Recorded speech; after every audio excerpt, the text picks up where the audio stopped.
सदा वसन्तं हृदयारविन्दे तवं भवानी सहितं नमामि। एउटा मैले निवेदन गरेँ ल, यहाँ दलले प्रतिष्ठा प्रतिज्ञा गरेर जान्छ, उसले कहिल्यै पनि हार्नु छैन। त्यसकारण अगर कुनै प्रतिज्ञा गरेर जान्छ जितेपछि आउनु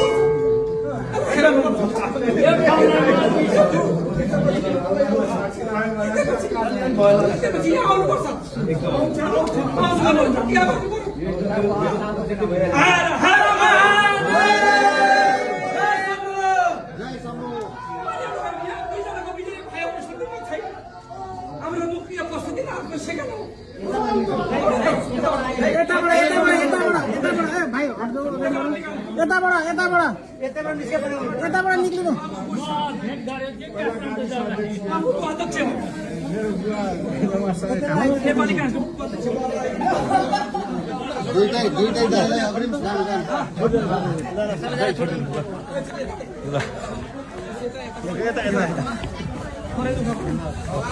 विनोदजी अलिकति थोरै दुःख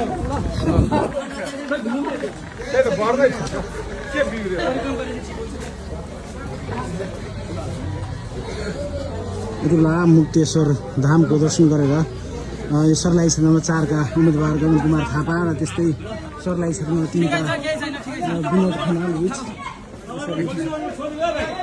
अगाडि कसरी डिस्टर्ब नगर्नु न।